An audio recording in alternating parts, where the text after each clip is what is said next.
Well, the corn got in the ground in a timely manner, but then Mother Nature really kicked it into high gear as far as sunny skies and high temperatures.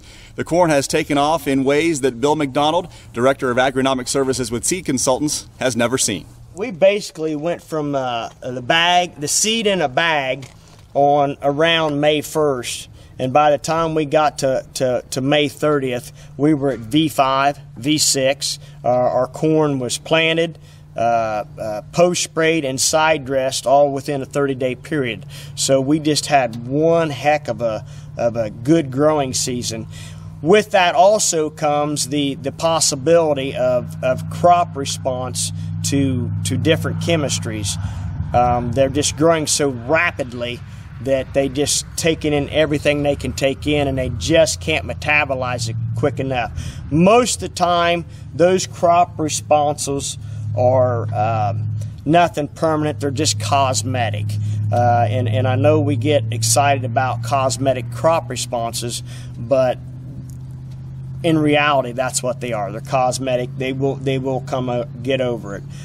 This year, though, when I've seen dicamba type products sprayed on corn at the medium to high ends of the rate chart, we've had some very serious crop responses, especially on the ends where they double up on the ends, or where they make the turn in the on the outsides and stop the sprayer. We've had a significant crop response there, and in some cases we've killed corn because of the amount of chemical that was on it. Because corn has really taken off at the end of May and through June, Bill says you might need an extra tool in the truck when you come to scout the fields. Anytime you go into a field and you can't find that bottom rounded leaf, we don't know what stage that crop's at.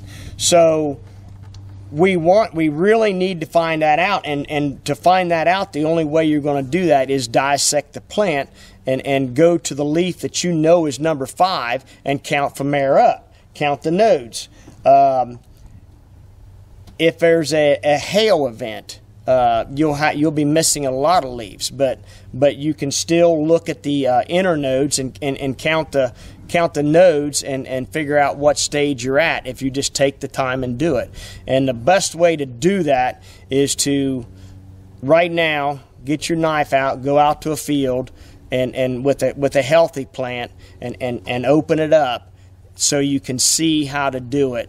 And find out where that number 5 leaf hooks onto, and put that in your memory banks. And then from there on, I don't care if you have a hailstorm and have nothing sticking up there but stubs, or the corn is for whatever reason has lost that rounded leaf that you can't count.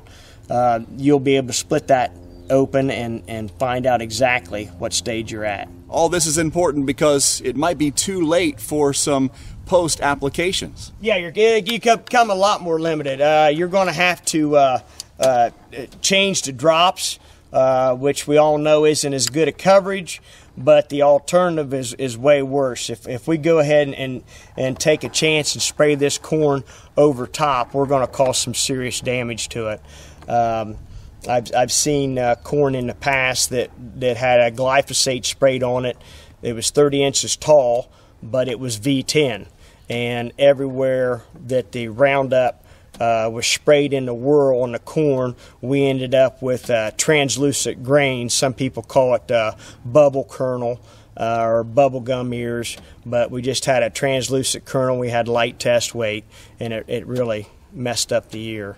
So we got to be careful with that. Although being a little head on GDUs this time of year, not so bad for the corn. It might cut into some of the plans the farmer might have this time of year. The only downside to it is getting everything done that needs to be done in the amount of time. We've put a lot of pressure on the retailers, and partly because the people that have their own sprayers can't even find enough time to get it done, so they're calling some of the retailers, but the retailers are trying to do the ones that don't have equipment, and they've just been backlogged. And the combination with that, you've had rain, you've had windy days. They're just in 30 days, it's hard to get everything done. There just is not enough time with good conditions. Today, it's sunshiny, very little wind. We could be spraying like heck today, with the exception we had an inch of rain last night. So guess what? We're sitting.